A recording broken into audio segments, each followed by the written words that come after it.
ولو بسط الرزق لعباده لبغوا في الأرض ولكن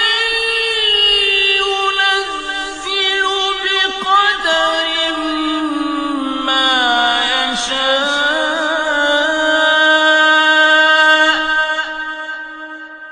إنه بعباده خبير بصير.